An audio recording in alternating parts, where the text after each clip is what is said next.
Great. All right, we're already here. Thanks for coming. Happy to have with us today Philippe Lemoine from the Center for Study of Partisan Epidemiology. Philippe has been doing a lot of work during the pandemic on thinking through carefully about the questions we face and the decisions we made, and from I guess a philosophy of science background, but clearly very statistically driven in all his arguments. This is part of a series that we started with in conjunction with the Center for Study of Partisanship and Ideology that we hope to expand, called the Texas Dream Series. And the idea behind the series is going to be to think about ways in which we can focus on public policies and ideas that can perpetuate the sort of Texas miracle, the things that, why are people moving here? What are things that are working? Let's make sure not to destroy it. And you might think that epidemiology might not be a topic, a conversation associated with that, but it is. People voted with their feet. We're here in Texas, and lots of people are here in Texas. One of the reasons was our sort of gentler touch in dealing with the pandemic. So understanding what happened and how intrusive government can and should be in situations like this is something that matters a lot moving forward, and that's why we wanted to have you here. So thanks for joining us. Thanks for having me. I'm happy to be here. So yeah, today I'm going to give a talk that I call the Poverty of Epidemiology, which is kind of a grand tour of what I think went wrong with epidemic modeling during the pandemic. So obviously I'm not going to talk about everything I think went wrong with epidemic modeling because I have a plane to catch tomorrow in the morning. But I'm going to talk about what I take to be the main issues. What were the main issues during the pandemic? And so I know the title sounds polemical, but I hope to have convinced you by the end of the talk that it's not entirely unjustified. Let's put it that way. Okay, so first of all, I'm going to briefly describe the Cirmo because most of the work I'm going to be talking about and criticizing in the rest of the talk is based on either this model or variants of this model. This is like the basic model of epidemiology, and people have been using it a lot, or again using variants of it a lot. So I'm going to go over it briefly because I'm assuming that most people here by now are pretty familiar with it. But roughly, the idea is that you divide the population into 3 compartments. That's why this class of model is often called compartmental models because of that. 3 compartments, segments of population. So you have the S or susceptible compartment. Those are people who are susceptible to infections. So if they're exposed to the virus, they have a chance of getting infected. The I or infectious compartment. Those are people who have been infected and are currently infectious. So if they're in contact with someone who's susceptible, they may infect them. And the last R or recovered compartment. Those are people who have been infected in the past but have recovered and are now assumed to be immune, so they are no longer susceptible to infection. So even if they're exposed to the virus, they're not going to get infected. And the model assumes that you move from one compartment to the other, but only in one direction. So if you're susceptible, you can move into the infectious compartment, and then from there you can move into the recovered compartment. But then you don't go back from the recovered compartment to the susceptible compartment. So in effect, that amounts to the assumption that immunity doesn't wane over time. So there are variants of this model where you add a transition, so you have like waning immunity, but the basic model is like this.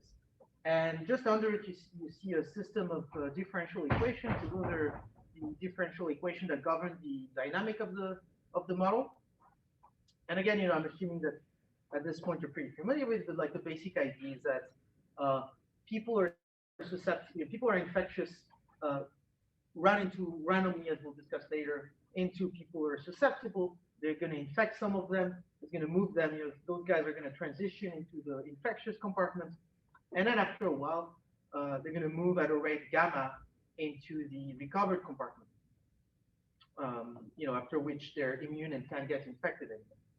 And again, from this basic model, it's very easy to come to like more sophisticated models where you can add compartments, you can add transitions between compartments, parameters. But again, the basic idea is this.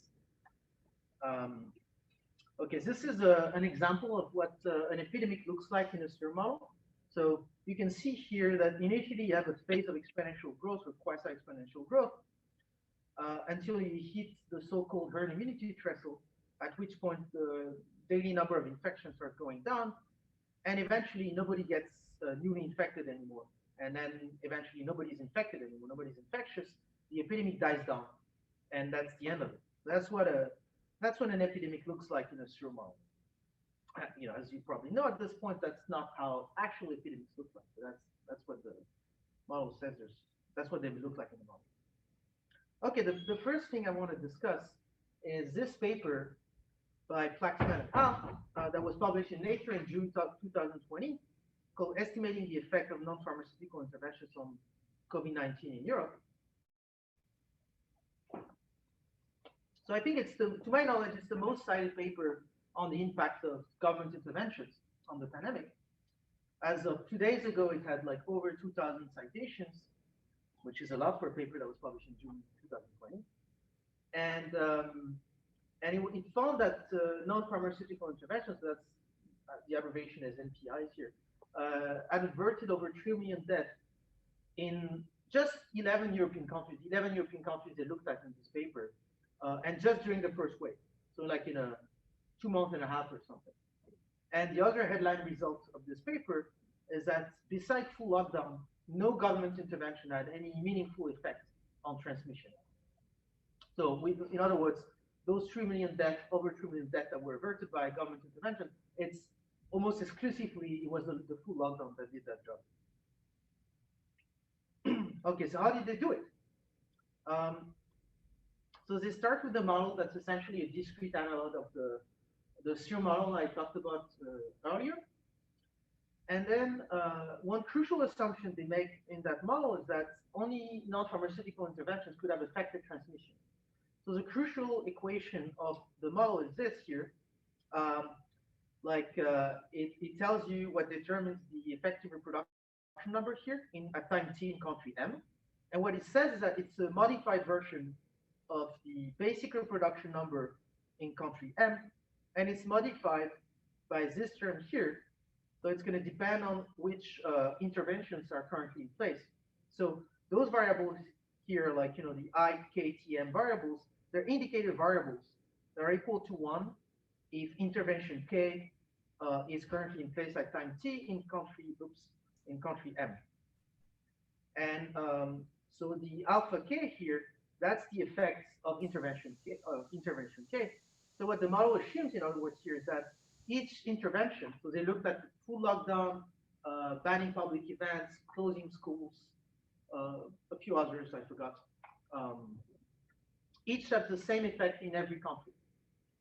Except there's a little twist here, because you can see that there's this extra term here with like another indicator variables, I star Tm, which is equal to 1 if the last intervention in country M is currently in place at time t.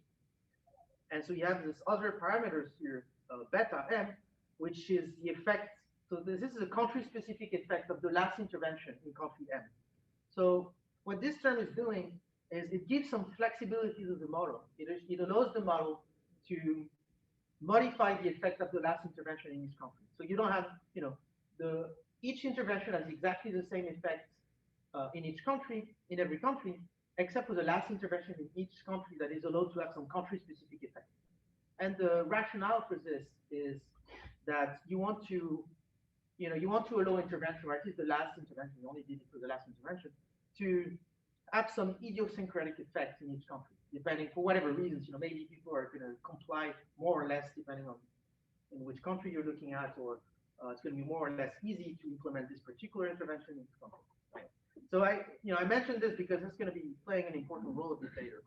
So why is it that it's just the idiosyncratic effect? Why is it just on the last of it? Because if they do it on all of them, essentially what they do is that it would amount to fitting the model individually in each country, and their Right. justification is that you will lose a lot of information because you will only have the data on each country, and they think that But that makes no sense whatsoever, right? Yeah, I mean Okay. it's Just want to make sure. there are lots of reasons why this makes no sense, But that specifically, but their official rationale is that you can, if you're pooling, you can get more information. You're gonna lose that information, but it assumes a lot of things, like for instance that those interventions are really the same in all countries, but like the way in which they're put together in those categories is kind of arbitrary. If you look at full lockdown. Full lockdown in France was very different from full lockdown in Denmark, say. That's also in the sample. So the idiosyncratic element of it doesn't have anything to do with which one's the last versus which is the first. Yeah, no, absolutely, no. So No, it's just like, but you'll see the real reason why I think they did that a bit later. So yeah, I think, in a few minutes, you'll understand much better why they did that. So what they do is that they have this model, again, this is a crucial equation. They fit the data to this model, and that's how, they get like estimates for those parameters, the alpha k, beta m here, so the effect of the interventions. And then what they do, so they have, they want to get an estimate of how many deaths were averted by government intervention. So what they do is that they run a counterfactual where they run the model, assuming that, setting all of those indicator variables to 0 at all time and in all countries.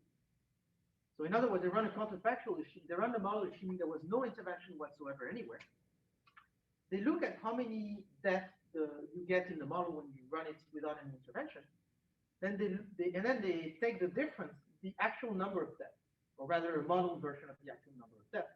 And this difference is their estimate for the number of deaths that were averted by government intervention. That's how they get this. And so if you look at this table, it shows the result of this little counterfactual exercise experiment. And as you can see here, they assume that without intervention, like 2,200,000 people would have died. In reality, about 130,000 people died. So the difference is their estimate of the number of deaths that were averted by government interventions. And that's where the first headline result, over 2 million deaths were averted, comes from. But the other headline result of the model is that, except for lockdown, no intervention had any meaningful effect, or at least any effect that was statistically different from 0. So another way of putting it is that when they say that government interventions averted over 2 million deaths, really what the model is suggesting is that full lockdown averted over 2 million deaths. I mean, the other intervention may have had some effect, but clearly what did the bulk of the job was the full lockdown. Can you go back to the table? Just so you see. Yep.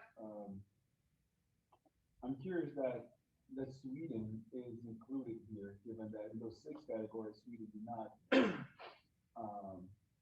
seems not to have done something similar to any other country here. Yes, so in Sweden, so the eyes are 0 for Sweden, essentially. No, because remember, this is the effect of interventions in general. Okay. And still, you're right, that if you look at Sweden here, it's their model says that, it's 26,000 people were saved in Sweden, right, which is almost, which is still quite a lot, despite the lack of money. So, it's perfectly normal that you're confused by this. And I'm going to explain, I'm going to go back to this because it is, you should be confused, in other words, you really should be confused by this, but I'm going to get to this. So there's a 10-fold increase in that, the decrease in that in Sweden based on the model, and a 5-fold in England. Sweden never had a lockdown, and England had like 3 full lockdowns. Yeah. Okay. Yeah. So I mean, this is just about the first wave, right? We're talking about just one lockdown, but nevertheless, your point is entirely correct, and you will see. I'm going to talk about this soon. Quick question. So how many regions are in the country? Is there a time value in them, or is it just one thing? I'm sorry, can you talk a little louder, please? Is there a time variance in here, or is only one intervention, implemented at a specific time? No, you have, at each time you have like you have one indicator variable for each intervention.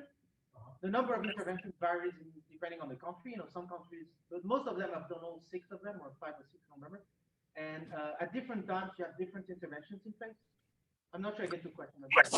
Like if you go back to there's no. Yeah. There's not T there. Yeah, there's a T. There is a T subscript to the variable. But there's no summation over T, so the effect is not cumulative. Yes, it does sum over. It sums over T for the there's a sum only because there are several interventions. The sum is not over. This is giving you, this equation gives you the effective reproduction number at time T. So it doesn't have, it's going to be cumulative, but that's because, the number of infections is going to depend on the overall number of infections. The total number of infections at the end of the period is going to depend on the effective reproduction number on each day. But this equation is giving you the effective reproduction number on each day at time t. So you don't, the effect of the intervention is going to be different on each day, and it's going to depend, according to this equation, it depends on what interventions were in place in each country on this day. Okay. Yeah. Okay, so yeah, so okay, that's so only full lockdowns really have a meaningful effect according to the model, like this statistically it went from 0. So here I just show you an example of model fit. So I picked France, because I'm biased in favor of France for obvious reasons. And you can see, so on the right panel here, it shows the effective reproduction number, and you can see, basically what I just explained. So there was a bunch of interventions that had like a small effect on the reproduction number. It did drop a little bit, but it remained way above 1. So the epidemic continued to increase until a full lockdown came into effect, and then there was a sudden massive drop of the effective reproduction number. It went below 1, and then the epidemic started to recede. So you can see how it translated in terms of daily number of infections on the left panel, where you can see that when the lockdown comes into effect here, you have this sudden drop in the daily number of new infections. And then because R is below 1, the number of daily new infection just keeps going down until the epidemic dies down. In the center, you have the number of deaths. And it shows this because the model actually fits the data that are fitted to the model are actually data on death. And what they do is that they work backward from the data on death to infer infections, knowing we have some idea about what the delay is, the distribution of the delay between infection and death. So they work backward, and the rationale for this is just, data on death are more reliable. You're feeding the data on death here. You're not getting data on infections because presumably you just don't have data on infections. People are not being tested. That's one potential. Yeah. So the idea that we were missing so many infections at the time that it's better to look at that. Actually, this is wrong, but that's a story for another time. But anyway, so that's just an example of the model, of a fit of the model, to one country to illustrate what it looks like. What the model, the story that the model is telling about what happened. That's an in-sample fit. It's not a simulation of the No. model. That's an in-sample fit. Yeah. So, okay, now we get to your question. How come the reduction of transmission was similar in Sweden? And I mean, they don't actually show this picture. Like I made this plot, but it's obvious just from looking at the data. You look at the death curve in Sweden, and you see that it looks very similar to the death curve in other countries. And that's really weird given their results, because they're saying only a full lockdown has a meaningful effect on transmission. That's what the model supposedly found. And yet in this one country where they didn't have a full lockdown, you have a trajectory of death that's very similar. So presumably what this means is that the overall effect of interventions in Sweden was very similar to what it was in the other countries. So I wanted to check this. Again, they don't show this in the paper, so I downloaded their code. I ran the model, and I made this plot that shows the overall effect of interventions in each country. And as you can see, if you look at the effect in Sweden here, I mean, it's less precisely estimated than the overall effect of interventions in other countries. But in terms of magnitude, it's very similar. It's a bit smaller, but it's very similar to the overall effect of interventions in the other countries. That's very puzzling. How is that possible? If only a full lockdown had a meaningful effect on transmission, and it didn't do one. And so when I saw this, I was like, okay, that's the only way I could make sense of this is coming back to the equation. The only way I could make sense of it, it has to be the case that the model assigned to the last intervention a huge country-specific effect in Sweden. So that's the only way it could fit the data, given that it had found, that only a full lockdown had a meaningful effect in Sweden. There was no full lockdown in Sweden. So I looked at the results, after running the model on my computer, and I plotted the country-specific effect, and yeah, that was right, like so. Here, you can see that first it's very imprecisely estimated for all countries except Sweden, but it's not distinguishable from zero except in Sweden, where it's huge, and it's like basically very similar to the magnitude of the effect of a full lockdown. So it kind of confirmed my suspicion, and that was not a genius suspicion. That was literally the only way you could make sense of those results. But they don't say, they certainly don't show that picture anywhere in the paper or in the supplementary materials. They never mention that anywhere. In fact, in the supplementary material, they actually show a figure, a similar figure, showing the country-specific effect, but of a lockdown, which is a way of excluding Sweden from the charts. You don't see the country-specific effect in Sweden. That's pretty ridiculous. The next question is slightly different. What if you had ran this without Sweden in your sample? What do you think? You would have found something very similar. I'm going to show that a bit later too. Yeah. But also, it just don't have, how do you can identify something given that all these countries essentially had lockdown simultaneously, right? Why would you, right?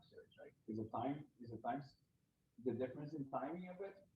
Yeah, I mean, there was some difference, and of course, I mean, you're not looking at variation is sort of like how severe lockdown was, right? It's a 1 or 0 thing. Yeah, but that's one problem. Like I said before, here this lockdown is assumed by the model to be the same everywhere. Right. But even if they're set up like 1, 2, 3 days apart, formally you get identification, right? Yeah, no, I mean, but it's a big problem here. I agree with this, that all of those interventions, it's kind of artificial to say that to call what, say, Denmark did a lockdown, and it's assumed by the model to be the same thing as what France did, because it really was very different.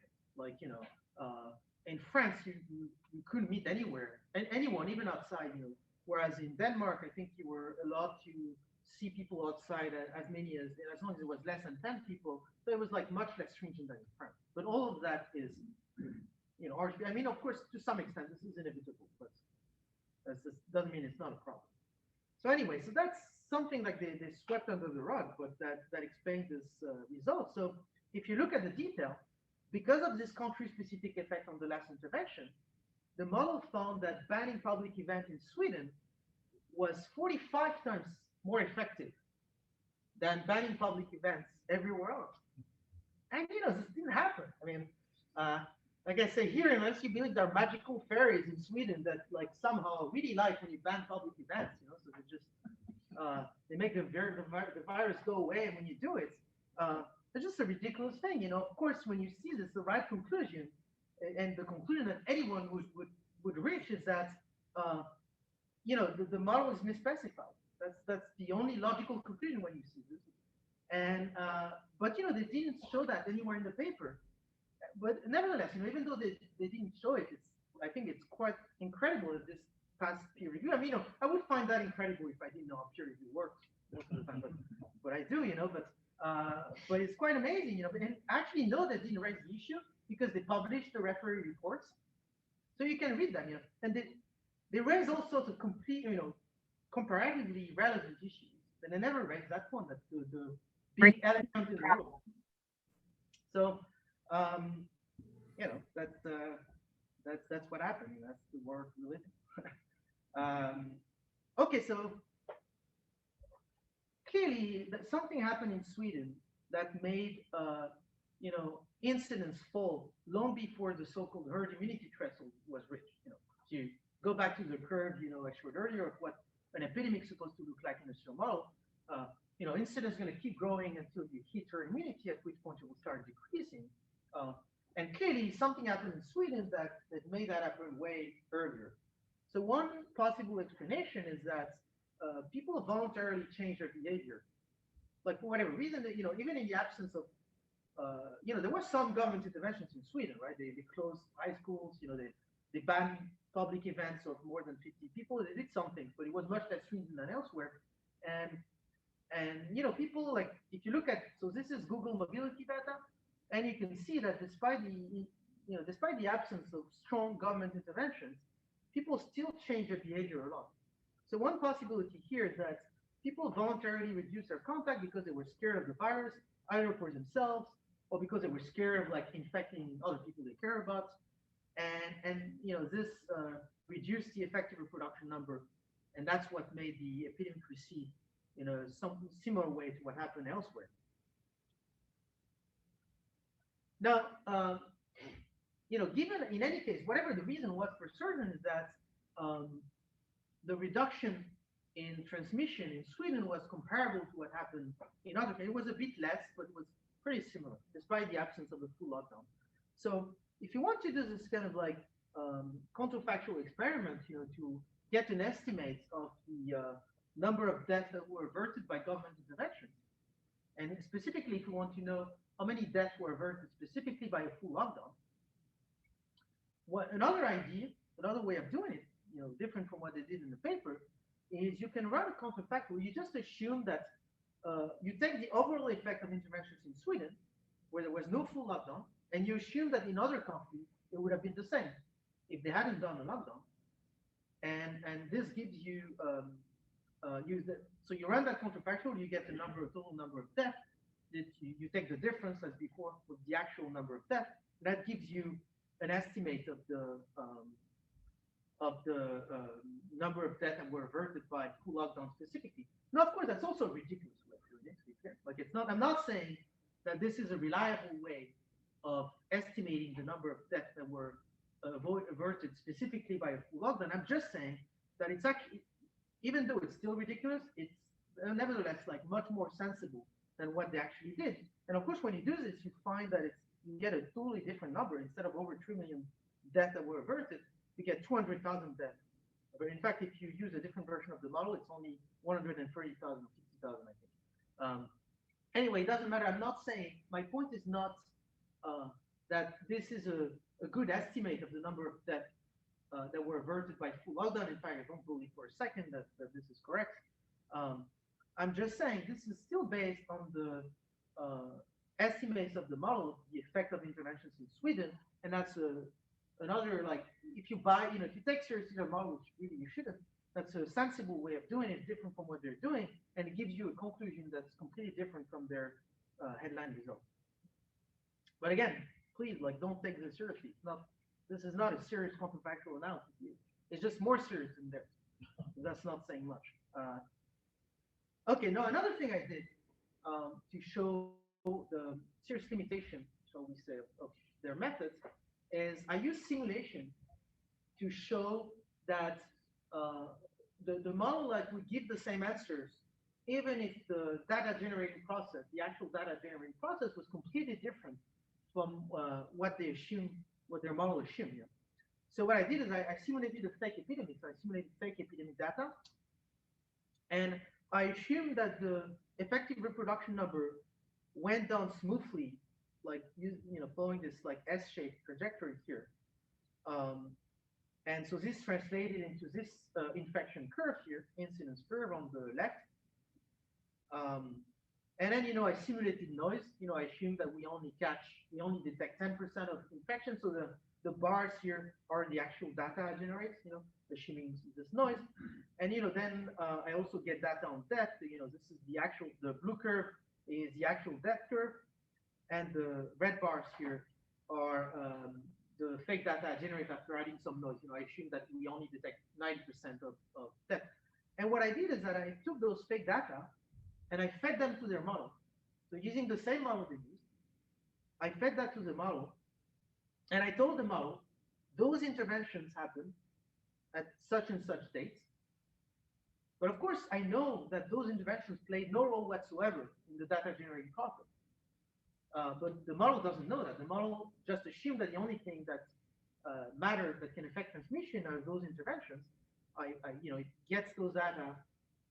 It's told that the interventions happen at such and such times, and then I asked the model, okay, tell me what the effect of the interventions, each intervention was, based on those data, and this is the model fit here. As you can see, you get the exact same result that with the actual data. So it's the model tells the same story. Of course, that's the only story you can possibly tell. It's not a surprise. So it's same as before here. It finds that the initial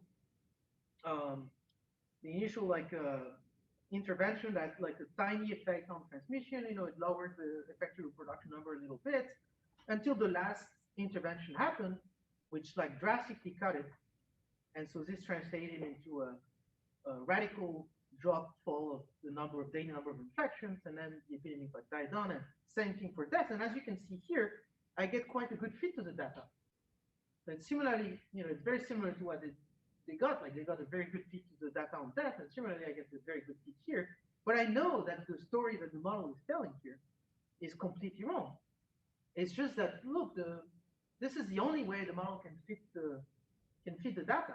So of course it's going to do this. And here I said that the last intervention was a lockdown, but I could have said that it was like I don't know, like a school closure, or forcing everyone to dance, every morning, for 5 minutes, whatever. It would have, of course, it doesn't matter. Again, the interventions play no role in the actual data generating process here. So, okay, that's an example of this is just one paper, but this paper, first of all, it's the most cited one on this stuff. But also, you have to understand, like, this is just one of dozens of papers that use exactly the same method. Like this kind of stuff has been ubiquitous. In fact, there was one just like a few days ago that was published. More than 2 years into the pandemic, people are still doing it. So, okay, the next thing, I'm going to turn to another thing here. You can ask, okay, this was criticized not just by me. There was a team of Swedish epidemiologists who wrote a response making similar arguments. There's a British guy, Nick Lewis, who made a similar point before. You can ask, did they learn their lesson? We continue to use this kind of method. And the case study I'm going to look at now is the projections that epidemiologists made about the waves associated to variants of concern. Starting at the end of 2020, there was this new variant that we know called Alpha. At the time, it had a different name, but that was detected in England, and it was estimated to be more transmissible than the initial virus coming out of Wuhan and the other variants that emerged after that. And so large waves were associated with this variant and other variants of concern that emerged later, like Delta and Omicron.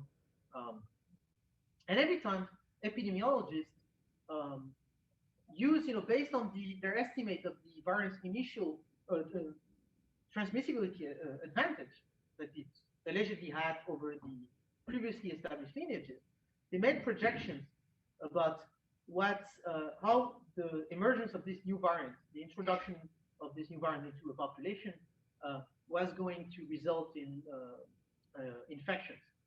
And because they assumed that the measured initially, they inferred that the variant had a high transmissibility advantage over the previous ones. This translated into a very high basic reproduction number, which of course led to apocalyptic predictions. We would have like huge waves caused by those variants in the absence of it, unless you intervene, because they were still relying on those other studies, like the Flaxman and Al studies, where that found that intervention had this huge effect. And so they were making those projections about what would happen in the absence of intervention, but also because they thought, based on those earlier studies, that interventions were very effective. They're saying, but of course, if you do intervention, we can avert this disaster. That was kind of the idea. So here's an example from France at the beginning of the first 4 months of 2021. So that's when Alpha was first detected in France. And it was first detected at the beginning of the year. And so they made projection about the future of the epidemic. So these charts, they're based on a projection made by the INSERM, which is the most prestigious French public health institution. And those projections were made by a group that was tasked with making projections for the French government. And so you can see in gray here are their projections. So this shows the weekly number of hospital admissions over time. And in gray, you have their projection based on different scenarios. On the left, it's the projection they made on the 16th of January. On the right is projection they made at the beginning of February. And so as you can see, they're completely off, like they projected that as the variant would expand, and become more prevalent in France, the number of daily, the weekly number of hospital admission would blow up. But that's not what actually happened. If you look at the red curve, which shows you what actually happened, it actually decreased for a while and then increased a little toward the end of March, but the timing is wrong, and the magnitude of the increase is also wrong. And and this makes sense, because again, they're assuming you have this new variant that was estimated by them to be like 60% more transmissible. So if you make this assumption, it makes sense that as this variant goes from being like 0% of the infection to being 100% of the infection, the underlying basic reproduction number of the epidemic is going to grow massively, and this is going to translate into a lot more infections, which ultimately are going to translate into more hospital admission. So this shows only those two projections. Amazingly, they actually. What is the difference in the scenarios? So they do make some sensitivity analysis about so they assume that in one scenario they assume that it's 50% more transmissible, the new variant. In other, they assume the central scenario is 60%, I think. And then there's another one where it's 70%. They make other things, like for instance, they make some semi-arbitrary.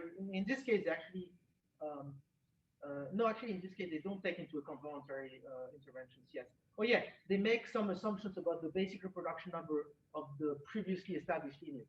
So they say, okay, there is some uncertainty about this. So in some case, we're going to assume that it's 0.9 at this point, or 1 or 1.1. And so you cross those different possibilities, you get all those scenarios.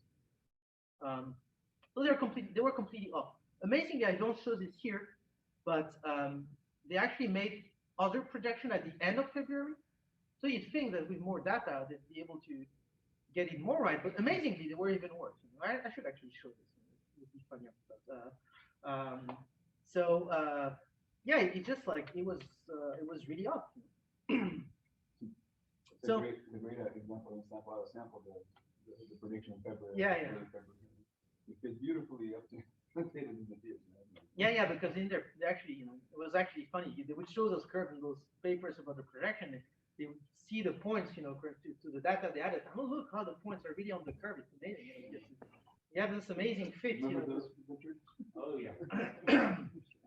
So yeah, it's this was quite funny actually. We had they made exactly this point. Like they were really proud of the fact that the points were on the curve. Like, oh, look at this beautiful fit we have. But yeah, sometimes this goes wrong. In the case of epidemic projection, it goes wrong basically every time. So, okay, well, why did it go wrong? That's an interesting question. I'm going to try and answer it. I think, so what, like I said, their projection makes sense. If you assume, you use a serotype model and you assume that you have this new variant that's expanding in the population, and that's like way more, 50 or 60 or even 70% more transmissible than the previously established lineages. Those projections are just what you would expect. But this is problematic for at least two reasons. I think one reason is that there's an important conceptual distinction between a transmissibility advantage and a transmission advantage that they completely neglected, but as I'll argue shortly, when you neglect this conceptual distinction, you make mistakes. And another problem is that the estimates of the transmission advantage are very sensitive to various assumptions that you have to make to get such an estimate. In particular, it's very sensitive to the assumptions you make about the generation time distribution, and particularly the mean of that distribution. So I'm going to start with the second point. What I did here is I looked at the paper. So it's a paper published by French Epidemiology that was used by the group who made the projection I showed you before. So that's where they got their estimates of the transmissibility advantage of alpha, of the new variant. But you know what they did in this paper? They just made one or two assumptions about the mean of the generation time distribution.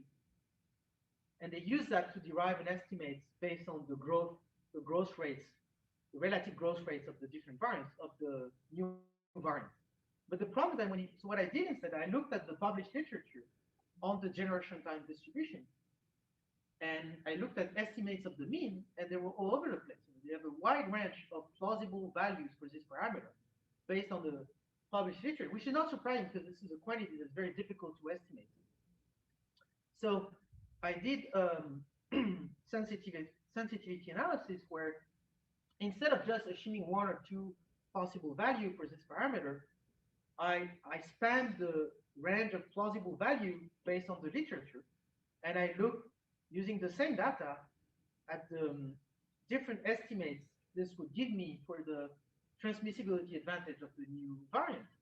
And this plot shows you how the distribution of those different estimates when I do this. And as you can see, it's very wide. So you have roughly according to this little exercise, and keep in mind that I've only varied like a few possible parameters here, but there's a lot of uncertainty about other parameters that I could have varied. It would have been even wider. But when I do this, I find that the range of possible value for the transmissibility advantage of this new variant could be anywhere from like something like 25% to 70%. But for the projection, the just assuming was like I said, either 50, 70, or 60. The central scenario was 60%, and that's it. They didn't try like other like equally plausible value based on the data we have on the generation time distribution, which was not a lot, and was also about the generation time distribution at the beginning of the pandemic. But for various reasons, we have good reasons to think that it could have changed. So they should have taken more seriously uncertainty here into account. But that's not even the worst problem, I think. The worst problem is that what's the consequence of having a projection? Have you gone with the lower end? I think I tried that once, but to be honest, I don't remember what it was. So I don't remember. It would still have been, if I remember that correctly. I don't remember the details. I don't want to give you any figures because I'm going to make them up. But it was still higher than the projection. Were still too high. Much lower than. But much lower than what they did. So it would still have been off, but not quite as off. So another problem is that there is an important distinction, which it's never made explicitly in the epidemiological literature and the literature on epidemic modeling, on this kind of stuff, between what I call a transmissibility advantage and a transmission advantage. So I give definitions here. I say that a variant has a transmission advantage over another in a given context, if and only if people infected by it in that context infect more people on average than people infected by the other variant. So crucially here, a transmission advantage is a property that's relative to a given context, whereas a transmissibility advantage isn't. The definition I give here is that a variant has a transmissibility advantage over another if and only if, other things being equal, people infected by this variant infect more people on average than people infected by the other variant. So here, it doesn't refer to any specific context, and it contains this like ceteris paribus claim, as we say in philosophy, other things being equal plus. And so those are two different notions. So to understand this, you could have a variant. So you might take two variants, and they're equally so transmissibility advantage is. Oops, well, I guess it's not going to fall any further down. If you take two variants, like the transmissibility advantage, it tells you something. It says that the variant is intrinsically more transmissible than another. Whereas the variant is a transmission advantage when, just as a matter of fact, in this context, it's spreading more. Doesn't mean that it's intrinsically more transmissible, because it could be that it's spreading in a context where it's easier for the variant to spread. So imagine that the new variant is spreading in a network where most people are still susceptible, have never been infected. To that variant. That's another possibility. Okay. But even if you don't go into this, if you assume that susceptibility is the same, that there's no difference in susceptibility profile in the population between the different variants, you can have a situation where the new variant is spreading in a network where almost everyone is still susceptible, so it's going to be spreading much more easily than the other variant, even if it's not intrinsically more transmissible. If the other variants, the older lineages, are spreading in other networks where most people have already been infected. So most people have some immunity, and it's going to be harder for the virus, for this other variant to spread. And in that, in that scenario, the new variant would have a transmission advantage, even if it has no transmissibility advantage. So, and this is not like a far-fetched scenario because, well, I'm going to cover this a bit later, but if given that the virus is spreading on the network, depending on the topology of the network, it's quite possible that older variants, they're kind of done spreading. They're spreading in parts of the network where they basically used up all the fresh meat, as it were, in that part of the network. And they can't spread anymore because they can't escape. They're kind of stuck in this part of the network. The new variant is, if it's going to spread and expand, it's going to have to start from another place in the network where there is more susceptibility. Anyway, so this is an important distinction because once you make the distinction, it becomes clear, like the danger of looking at the transmission advantage, especially during the initial expansion of the new variant, and assuming that this is the same, this perfectly reflects the transmissibility advantage, becomes pretty obvious. It can be very misleading to look at the transmission advantage of a variant, especially during its initial expansion, assume that this transmission advantage is just a transmissibility advantage, and plug that into your model. When you do this, you get this. And to illustrate the danger of this, what you can do is something that amazingly no French epidemiologists ever did, at least not in a paper they've ever published. You can plot the transmission advantage, as the variant is spreading. So this is for alpha, and as you can see, initially, so this here, this is when they measure the transmission advantage, assuming it was a transmissibility advantage, and plug that into their model to make their projection. And as you can see, initially, it had a very large transmission advantage. But because they assumed that all that was intrinsic greater transmissibility, they ended up with those projections. But then as the variant was expanding,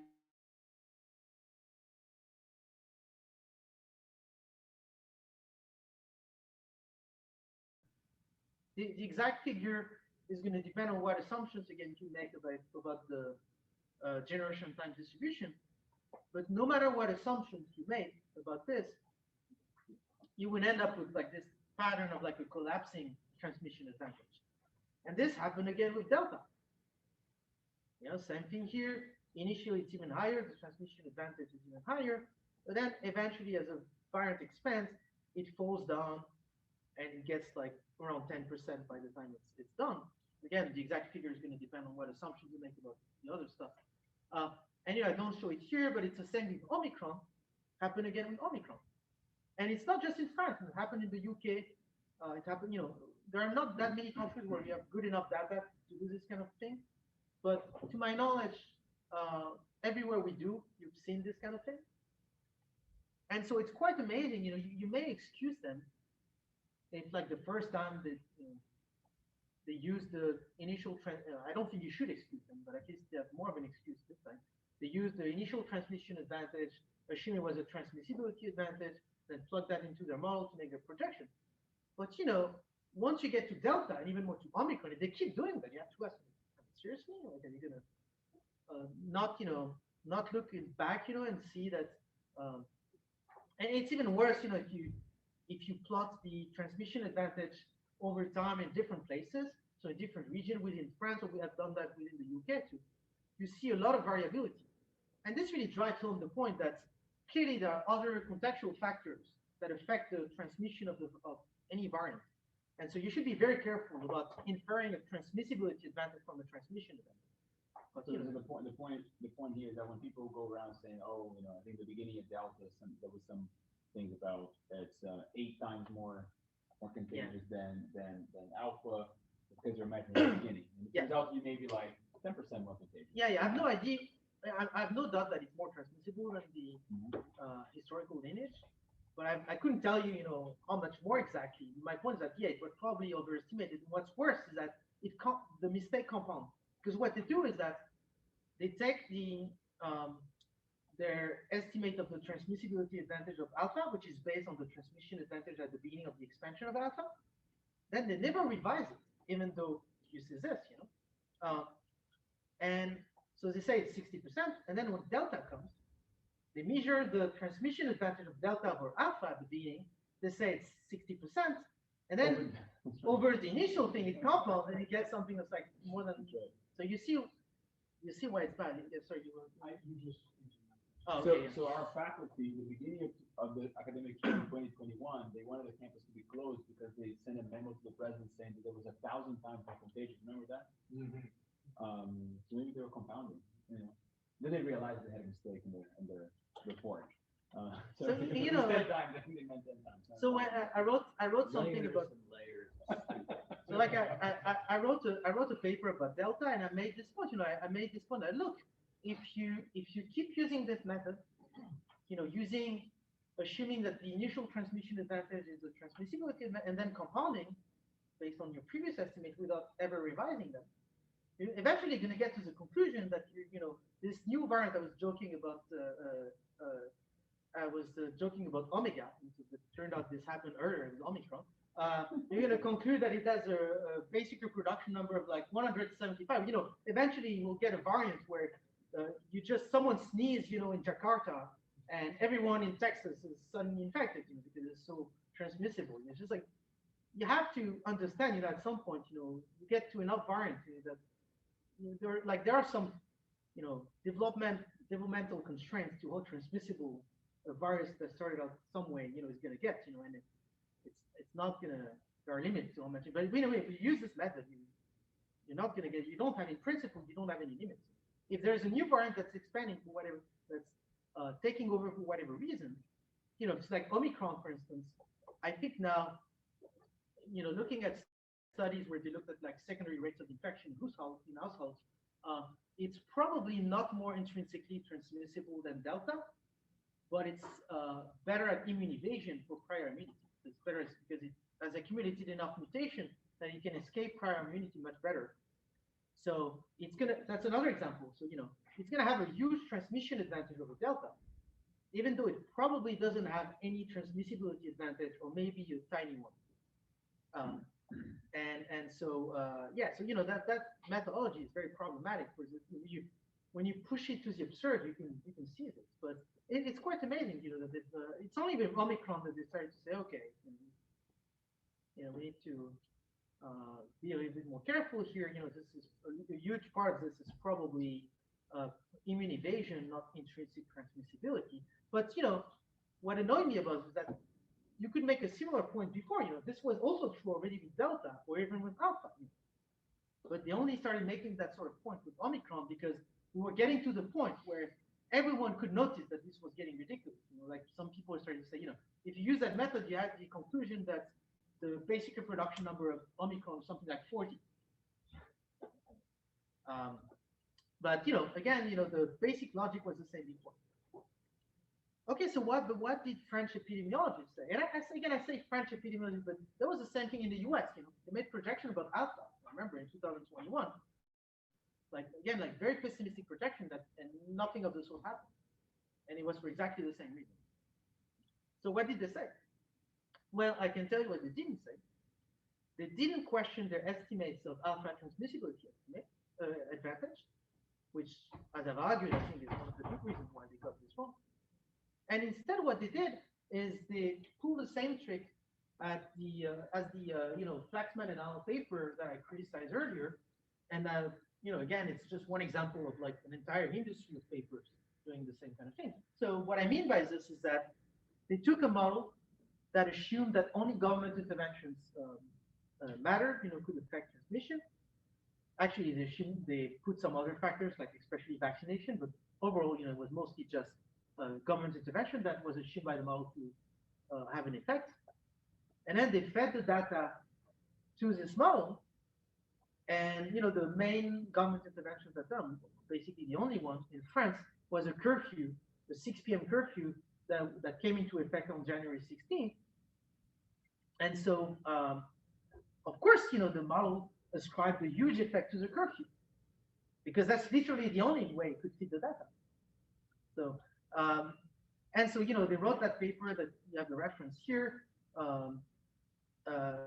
you know, that concluded that the curfew had averted, that was the reason we didn't have this horrible scenarios here was thanks to the curfew that happened on January 16th.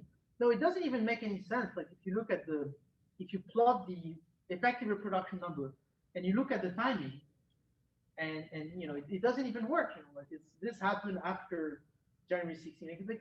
The whole thing makes no sense. Never mind. That's what the paper found, and there was actually again, this is a group. And this time it was just a curfew. There was not a full lockdown. No. After that, it was basically nothing. In the paper, they also considered the possible effect of school holidays in February, but that was pretty small. The bulk of the effect was the curfew in mid-January, and they actually did a press conference. So they threw a press conference. That was the French Minister of Health, flanked by the leader of that group that wrote that paper, and so he asked the leader of the group, the epidemiologist, to explain what they found, and of course, coincidentally, the epidemiologists concluded that the curfew had saved like thousands of lives thanks to the swift action of the government. It saved like thousands of lives. But of course, it didn't show anything. So that's the only way the model could feed the data. So of course, it found that the curfew had a huge effect. I made this joke on Twitter at the time, like writing this fake abstract of a paper where I imagined that I sacrificed a chicken in January to Variance as the god of variance, to ask him to spare France. And in mid-January, and I fed, I feed the Cirmo model to the actual data, and I tell the model, in mid-January I did the sacrifice. Tell me what the effect of the sacrifice was. And I joke, I didn't actually do, but I can guarantee you that if I do this, it would be very easy to do, and you would find that my sacrifice single-handedly saved thousands of lives. And I conclude the abstract that maybe governments should encourage like chicken sacrifices. But it's a joke, but that's actually what they did. So. Why in Portuguese? I mean, come on, man. Because, well, I'm sorry, at the time there was this variant in Brazil, and I conjecture that maybe if you do the prayer, the sacrifice in Portuguese, it would be more effective. Yeah, sorry. Okay, so this is the last part of the talk. I just want to briefly, explore an hypothesis, explore the question of why, and a specific hypothesis about why those epidemiological models fail. So, I've argued that they got the transmissibility estimates wrong. That's part of the reason. Sometimes they ignored voluntary behavioral change. That's another reason. But it's clear it's not the only reason, because there are many cases where there were fluctuations, pretty large fluctuation of the reproduction number, without this being explainable by changes of behavior, whether coerced by government interventions or voluntary, and it couldn't be explained either by the emergence of a new variant that's more or less transmissible. So, an example is what happened in Florida in the summer of 2020, where the epidemic, started to recede long before the herd immunity threshold was reached. And yet, when you look at Google mobility data, you don't see any obvious change in transmission, and there was nothing like that. There was some restrictions. No change in behavior. So, yeah, there was change. There was some restrictions, but they didn't really change during the summer. They were lifted in September, and so that's one example. Another example. So here, the bottom panel shows not the number of infections, but the effective reproduction number in France in the fall of 2020, where you see those wild fluctuation of the reproduction number. When you look at mobility data, you can say, those are, and certainly they are an imperfect proxy for behavior, the kind of behavior that matter for the transmission of the virus.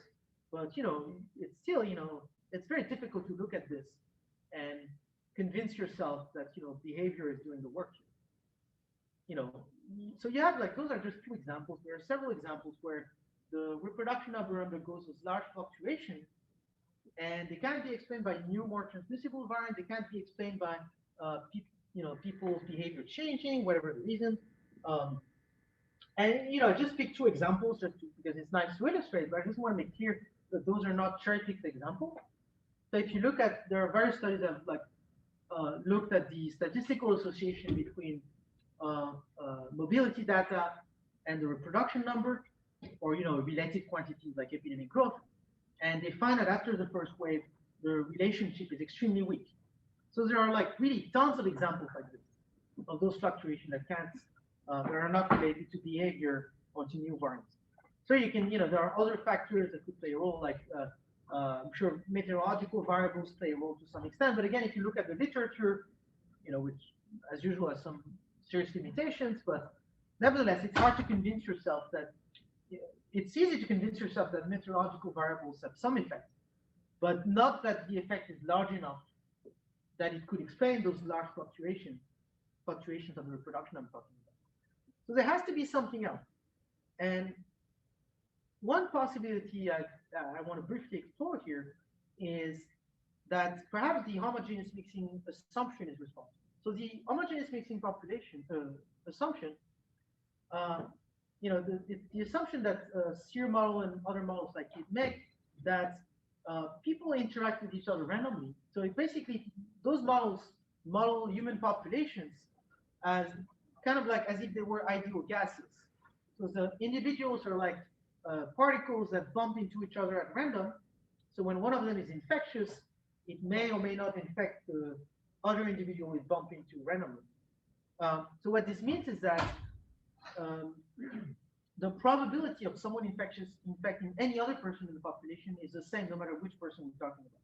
So for instance, someone in Austin here, if he's infectious, is equally likely to infect his colleague in Austin, someone who works in the same office, say, than some guy in Dallas that he'll never meet anywhere, never meet in his life.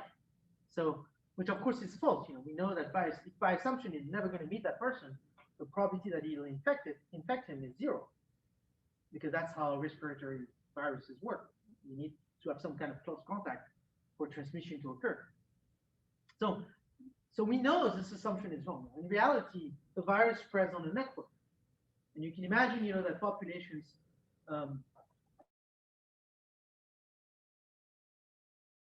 the nodes are individuals, and the edges are based on people's patterns of interaction. So you can even assign a weight maybe on those edges, that depends on how often people interact with each other and what kind of interaction they have with each other. And the virus is spreading on that network. So we know that this is how it actually happens. But of course, there are various ways in which this assumption could be false. So we can ask, what happens if we relax that assumption? And the answer is that the kind of epidemic behavior you get when you relax that assumption really depends on exactly how you relax it. And one hypothesis I've explored, because it could explain this kind of weird fluctuations that I've talked about just before, is the hypothesis that this network has something called community structure, which roughly means that it can be divided in subnetworks that are internally well connected, but only loosely connected to each other. So you see here a depiction of a random graph that has this community structure that are randomly generated, and you can visualize the community structure. You see you have those clusters of points that are internally well connected, but only loosely connected to each other. That's an example of a network community structure. And so what I did is I randomly generated such a network, and I wrote a model, that let the virus spread on such a network, and then I look at what kind of epidemic I can get. And when I get to something like this, so that's an example. And crucially, I assume that behavior didn't change. So here you have no change of behavior whatsoever, but as you can see, you still get wild fluctuations of the reproduction number, which translate, of course, into fluctuations, this wave-like behavior at the level of infections. And yet, this is purely because of network effect. There's no change in behavior. So basically what happens is that the virus, some parts of the network get seeded by the virus, and then it starts spreading into that subnetwork. And then two things can happen. Either the virus can manage to escape from that part of the network and gets to another part of the network with lots of susceptible, and it keeps the number of infections keeps growing, or it gets stuck into the subnetwork, doesn't manage to escape, and eventually herd immunity is reached locally. So the number of infections goes down until another part of the network with more susceptible gets seeded, and it goes up again. That's why you get this. The point here. No waning immunity. What? Yeah, in this, I assume there is no weighting immunity. You can get this behavior with weighting immunity too, but I think that's Well, the more impressive that you got it without weighting. yeah, but but people could say, you don't need to make this assumption to explain the actual data. If you have weighting immunity, you can get something like this.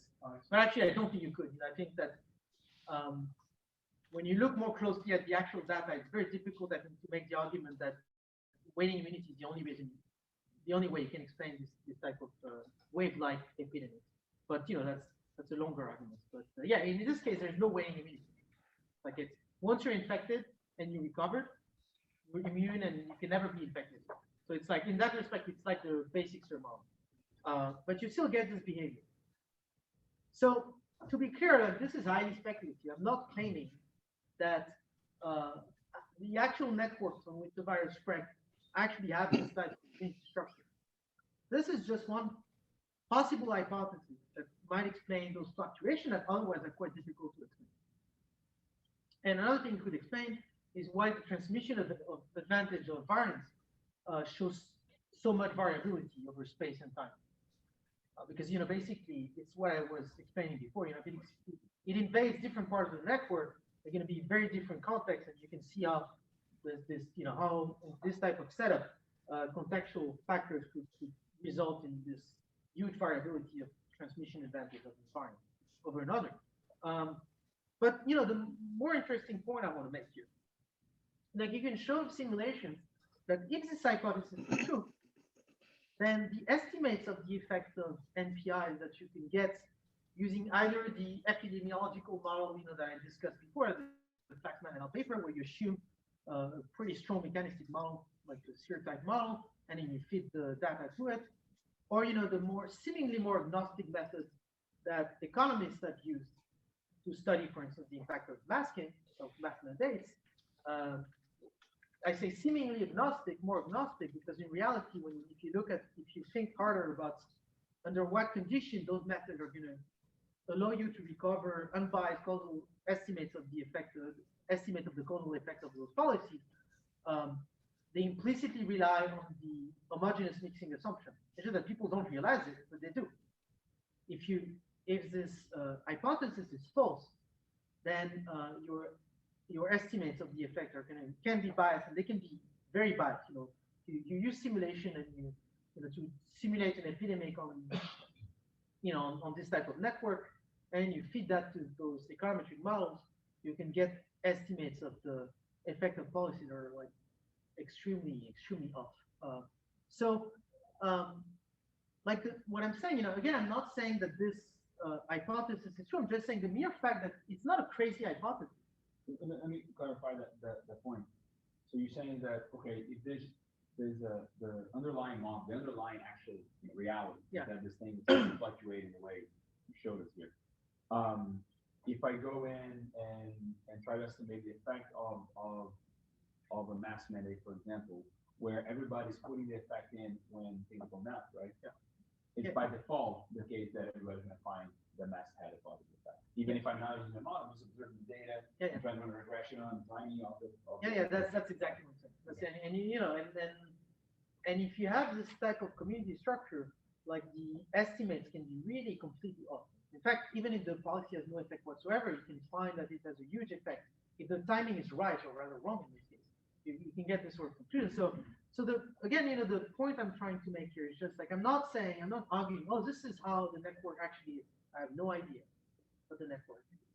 But this is a non-crazy hypothesis. And the point I'm trying to make here is that if, in fact, this non-crazy hypothesis is true, then the methods that people have used throughout the pandemic to estimate the effect of government interventions are badly wrong. They're not reliable at all. And to argue that, and so the conclusion I draw from this is that people should not be as confident as they are that those methods are reliable. Because in order to be as confident as that, they need to have enough background knowledge to rule out that hypothesis.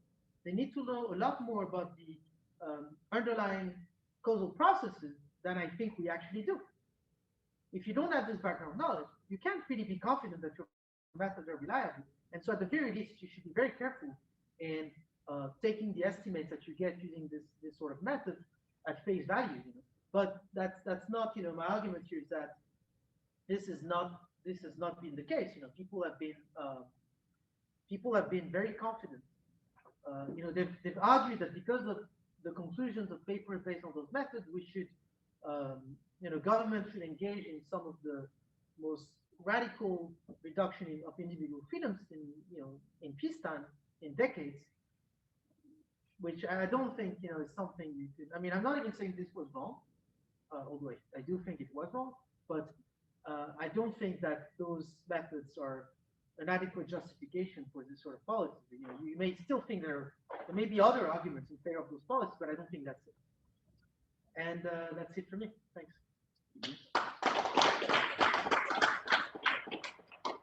I have another question, but not before. Oh, go ahead.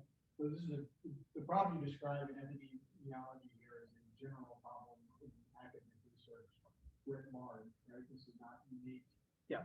What's the solution? Oh, I don't know. Say destroy academia, but it's not really a solution. Well, it's a temporary. Yeah, probably not. Yeah, I don't know. I mean, Should we take up? And Nick, you're saying that from the point of incentives? Take it however you like, yeah. Yeah. I mean, it's certain way science is spelled out. Right? One is the financial incentive for research. Right? Another is that no scientist responds to ignorance with humility. That they kind of do the opposite. yeah, I think one of the big reasons, you know, of course, I mean, you know, incentives matter, but you have to be clear about what you mean exactly by incentives here. I think one of the big incentives here was not something like money or it was like, you know, look, if epidemiologists had been honest, most of the times when governments turn toward them and ask them for advice, what they should have said, like, oh, I have no idea. But, you know, nobody's going to do, even if their grants are not going to be affected or anything like that, nobody's going to say that. And it's like it was their time to shine, you know. So they're, you know, they weren't going to say, oh, I'm just as clueless as you are. And Let me rephrase the question. If you were to start a journal, an academic journal, and you only wanted to publish good research, how would you design the submission process? I mean, I'm a fierce advocate of this, you know, ending, you know, I think journals should cease to exist. You know, I think it should just be preprints. So I'm the wrong person to ask this question to. But I think one, you know, it's a very limited answer to your question, which, you know, and totally unsatisfactory. So, but one thing I would insist on, for instance, is there should be much more serious sensitivity analysis than what is done in papers. And this is, of course, not just true of epidemiology. Like, people like keep publishing those papers where that rely on like all sorts of assumptions, where there's, you know, the actual uncertainty about those assumptions is not accurately reflected in what they call sensitivity analysis. I would insist on much more serious stuff, but I The don't think reason for that, and it seems to be the case in the papers that you described, the reason for that could be because the people that are designing the sensitivity analysis have an incentive not to find sensitive results. So one solution might be, this is what I thought of, unrelated epidemiology, but is to have somebody with an incentive to find sensitivity in the results, run the sensitivity analysis. Well, if you had so some people have suggested things like preprint-based methods where you post something, let's say there's reproducibility code attached to it. It's on online, it's a blog, a live blog, right? So I can go in, it's an interesting idea, I see the code, but I'm wondering if I change this assumption, that assumption, what happens? And you go in and you basically attach a response to it. And anybody can do that. And the incentive for you to write good papers is basically going to be like, I want people to come in and participate in the process of contextualizing the knowledge. And you could write something, nobody responds. Well, you're probably writing in the wrong area, right? Nobody cares about what you write. So like a live document essentially that can have reproducible results. yeah, but I think the problem is that the way academia currently works, and it's really not obvious how it could work, you know, how to fix this problem, is that there are no incentives, no strong incentive for serious post-publication peer review. Basically, you have autistic people who like look at papers and, you know, they were like, oh, this guy is wrong, and like are going to spend their nights, you know, doing like, you know, sensitivity analysis to prove that the guy was wrong. But, you know, there's no reward for this. Like, you know, it's not, you know, if you're in academia, you want to get promoted or you want to get a teaching job, you know, a research job, what you have to do is publish papers in prestigious journals, and prestigious journals don't publish, reanalysis of results from previous papers. It's exceptional. So the incentives are stacked against this type of work. But of course, if this type of work if there were a way of incentivizing this type of like very serious and like ruthless post-publication peer review, I think it would go some way towards solving the problem. But then this doesn't really answer your question because it just moves it back one step. I'm not saying, oh, I'm going to do it. I'm going to find a way to incentivize this type of post-publication peer review. It's Yeah, I mean, you can imagine a journal that hires people like you to run analysis on these pre-publication. Yeah, but then you have to find a way. First of all, you have to find a way to pay those people because they can't do this all the time, for free because they have to make a living. But you also have to find a way for this journal to become influential enough that it's actually going to matter. Yeah. Because if people don't care, you're not gonna really change the incentive structure. So it's a very good question. I just have no idea how to do it. It's very difficult. Well, yeah, I want to go back to this seems like an excessively optimistic conversation. In the sense of, look at this stuff. Look at that bullshit they pulled with that data. This was all fine. People signed off on it. People know about it now. Everybody's signing off on it. The set of people involved in this process are never going to construct a system that provides good incentives. The corruption and there's nothing we can sit around and think about that can provide good incentives to this group of people to redesign things. And we're celebrating our fraudulent epidemiologist here. She gets more and more influence. There's no so my initial suggestion journal that works out of this group of people. My initial suggestion of destroying academia was on the right track, is what you're saying. Whatever is the solution can't involve the people who let shit like this get through and who say, oh yeah, we should, the institutions that these people are at are still allowed to operate. And I have to say, there are many people, even in epidemiology, that do understand and agree with stuff and agree that it's bad. I've received emails from some of them. And they're emailing you. They're not. Yeah, that's the thing. Like you need to have a critical mass because otherwise, there's a reason why they're emailing as opposed to like making that stuff public. I mean, in a few cases they have. So let me go back to some details of the work here. Yeah. You had in the econometric approach issue, you did have some back and forth with some really famous econometricians. Yeah. Zukov, in particular from MIT, wrote a response to something you wrote, and which, by the way, that's a great example of you doing good work when Zukov is writing back to you, right? So that's I'm glad that he did. So what was the upshot of that conversation? So they wrote the mass paper, right? Yeah. Okay, go ahead. Can you summarize the conversation? So basically they looked at data from the first wave in the US and they were trying to, they put together this, I have to say, it was a more careful paper than most, which given the authors is unsurprising. But I still think it was bad, because at least the conclusions were totally unreliable too. And they found that they used an econometric method. That one thing that was good, for instance, that they took into account behavioral changes because they used the model looked at behavioral variables, includes behavioral variables. They use that controlling for that. Controlling for that, so when they replied to this, and there was some ridiculous things, like for instance, they pretend that I don't understand that a non-significant result, doesn't mean that there is no effect.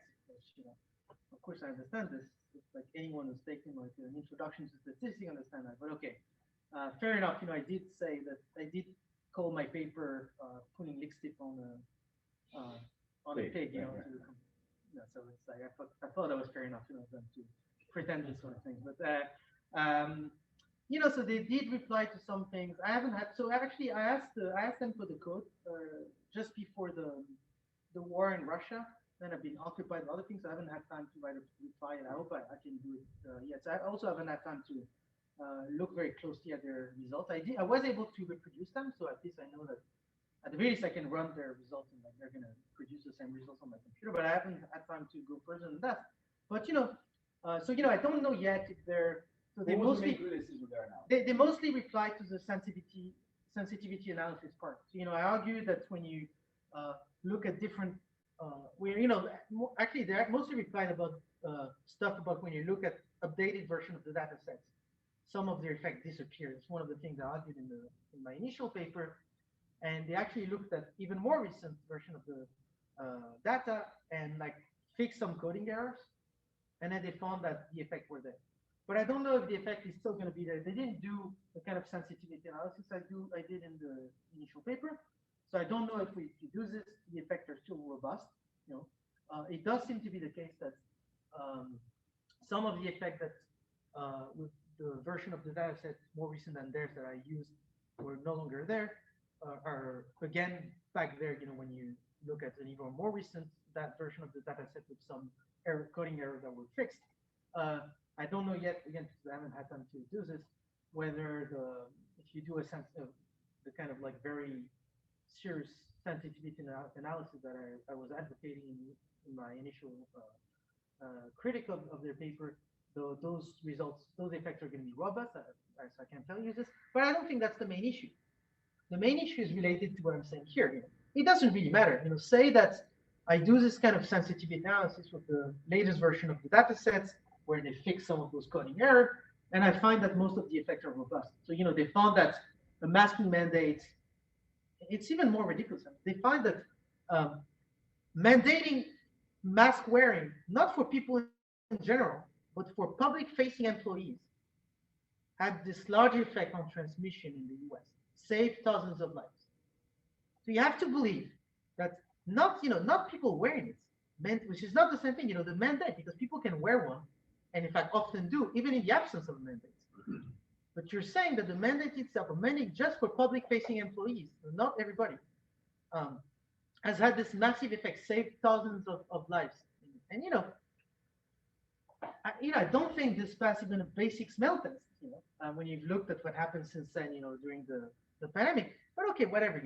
Maybe it may be that it's possible that when I do this kind of sensitivity analysis, I'll find that with the newer version of the data sets, at least some of those effects are robust. But it doesn't matter, because I think the fundamental point, and this is actually a point I made in my critique, although I focus on all the other stuff because there was more stuff to say about this. But the most important point is that to trust the conclusions of this kind of exercise, the conclusions of their model, you have to have good enough reasons to be confident enough that their model is well specified. But their model, among other things, it assumes that the population is homogeneous mixing. The population is not homogeneous mixing. This is not, this is not something that reasonable people can disagree about. Of course, depending on how this assumption, how much it departs from the truth, the fact depart from this assumption, it may still be that the estimate of this type of model is going to be roughly reliable. But my point is that we have no good reason to believe that this is the case. So I think it's kind of I think what this type of paper is doing is it's engaging in an exercise. It's a form of hubris. Like you're not, in order to be able to do this, you have to trust that we know, I think, a lot more than what I think we actually do about the underlying causal processes at work here. Because that's the only way you can trust the conclusions of this model, this kind of paper. And so, to me, that's the key point. Like we're not, this is not a case where we know so much about the underlying data generating process that we can be confident that the model is going to give, the estimates you get from your model are going to be like a good estimate of the causal effects of what you're trying to estimate. I think you can get data that if your main concern is homogeneous mixing, you can get data on that. No, you can get that. So some actually there aren't that many data on. So it depends on what you know. Nobody is questioning that this assumption is false. There's not even a debate about it. You can get pretty close to what the actual mixing. Yeah. So So there is a team of people in Germany that got data from a cell phone company, Yeah. and they reconstructed a graph. And actually, they sent me a network, and it looks a lot like the picture I showed you. The pictures are intuitive. But for complicated reasons, it doesn't show that my hypothesis is true because well, basically the pictures they sent me correspond to a snapshot on one day, but conceptually the kind of graph I'm using in my simulations is something different. So I'd have to look at the data. It's quite complicated to look at community structure. There are lots of challenges. So I'm still not saying that. I'm not saying that the network has my type of structure, but this is just an example of many. Although I think this is a particularly interesting one in my opinion. That's why I did this stuff. Of how the assumptions on which the kind of method they use implicitly rest could be totally off. But if they're off, then the estimates you get from fitting this type of model to the data are going to be completely wrong. And it doesn't really matter, if they're robust within that type of framework, because the problem is that we have no good reason, particularly good reason to believe that this framework is not completely misguided here, because we don't know enough, about the underlying causal processes here. Let me ask you a question about another econometric paper written on masks. That was the one about masks in school, mandate, whether or not to have a mask mandate in school or not.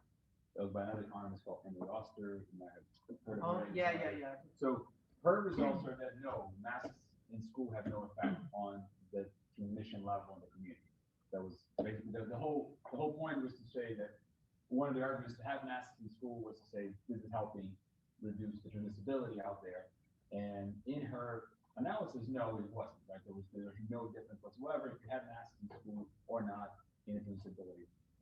Is there a fundamental difference between the approach you took and the approach, let's say, that you thought here on mask mandates overall, or like the public-facing employees thing? So I haven't read that paper, so I can't say for sure, but I'm quite certain, where I'm very confident that no, there's no fundamental difference. So my criticism, it applies equally to papers that have conclusions that I like than to papers that have conclusions I don't like. I don't think if a paper, because it doesn't. Again, I haven't read this paper, but the fundamental problem is, again, it's a very fundamental problem. It's like it's not gonna, no matter what method specific model you use, at the end of the day, you're still gonna have to make very strong assumptions.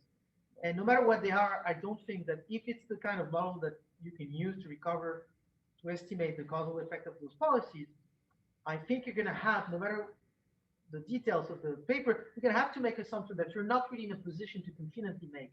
And I haven't read this paper, but I don't see how this could fail to be true in this case too. This is the dynamic. You don't know anything about the dynamics of the process, right? Yeah. You're just not gonna.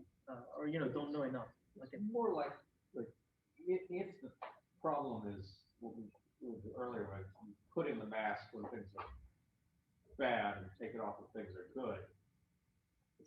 It's much more likely to cause an overstatement of mask than an understatement of mask. Yeah, I mean, people have. It depends, you could argue that people, if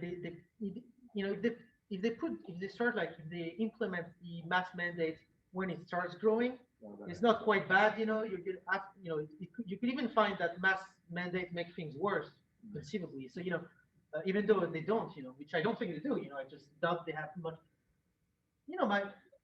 I'm just saying, look, what I think we can say, to answer your question, I haven't read that paper, but I'd be very surprised if I couldn't do the same thing I did to this other paper to it, and conclude that, yeah, we don't.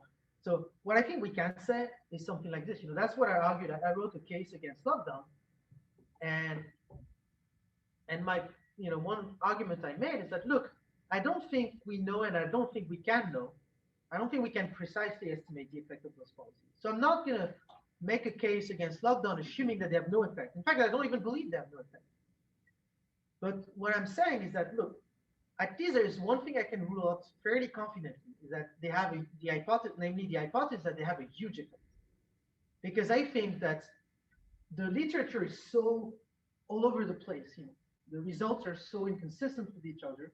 And when, I've looked at a lot of data about the pandemic, over during the past 2 years. And if really there was a huge effect, I think it would be easier to detect. But it's not easy to detect. Really, it depends on the detail of how you're doing it. Depending on exactly what you do, you can find completely inconsistent results. So my argument is more something like, look, I'm not telling you those policies don't help. In fact, I'm quite convinced that they do have some effect, some positive effect on transmission, or more precisely negative. But I think it's not very large. And then when you do some kind of cost-benefit analysis of those policies, it's the case that for them to pass a cost-benefit test, you have to make, like, they don't, even if you make ridiculously optimistic assumptions, that is, about the effect of those policies. So my argument is, look, I'm not trying to bullshit you and tell you that, oh, I know, like many anti-lockdown people say, those measures just don't work. I don't think that's true. Probably they have some effect. But it's, even if you assume they have a huge effect, one that is much larger than is plausible given the data, they don't pass a cost-benefit test. Most of them.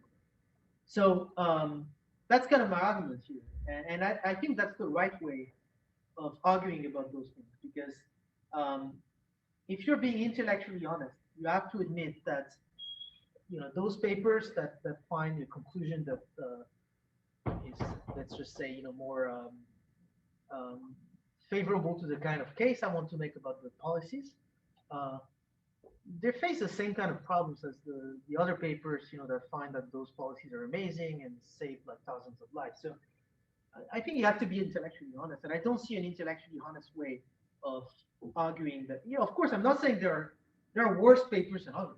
The Chernobyl paper is definitely better than the vast majority of papers in that literature.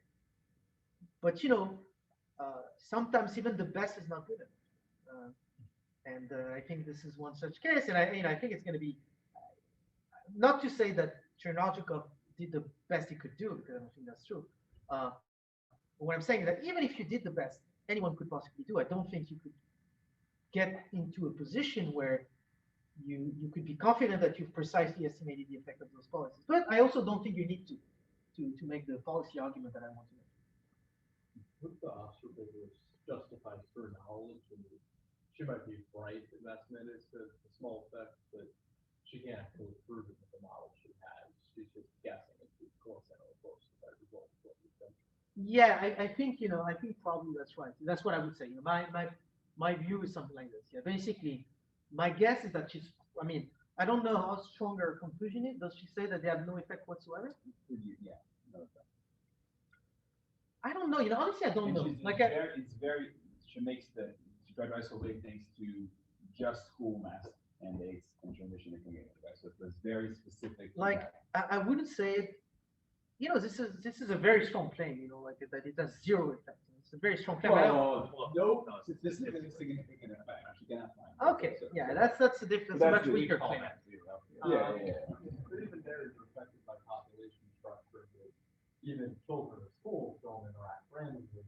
And some absolutely. I mean, no question whatsoever. And I can't remember the control she had in the model, the kind of adjustments she's making, and I would give her the benefit of out of the, just like Trinazukov, of like in the category of econometric model, they probably did as careful in the work that they, one could do, but the criticism stand nonetheless. Right? So yeah, but yeah. So I do think that the way I would put it is that mass mandates at school, I don't know, they may have some effect, but if they have an effect, I think it's small enough as to be, if not practically insignificant, at least not so practically significant that you could, it warrants, having those kind of mandates. 100% does not pass the question. Yeah. That is like. So this is it. Children who know that does not pass the cost benefit. Yeah. So that's the conclusion I have no problem with. I just don't want to pretend that I can prove this to you like econometric method, because I don't think you can. I think this is a more general point about statistics. I say that as someone who's like not a statistician, but just like looking at this from the outside, like more from a philosopher's point of view.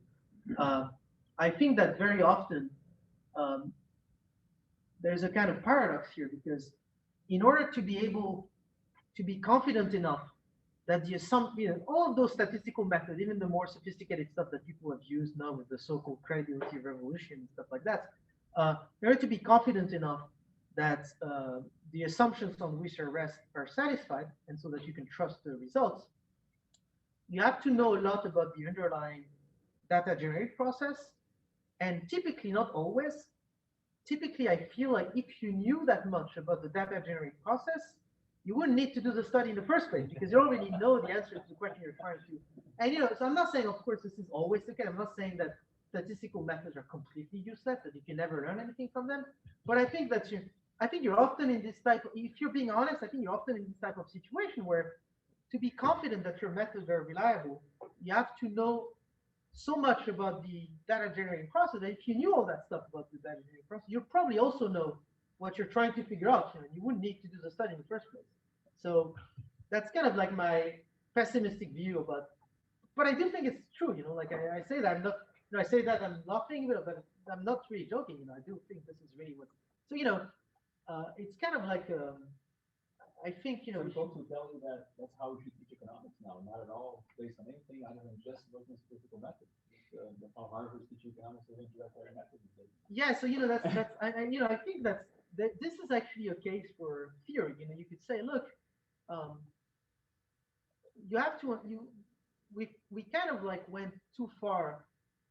People have a way too optimistic view about how much you can learn from like those economic methods, and they have this view that we don't need the kind of theorizing that we used to.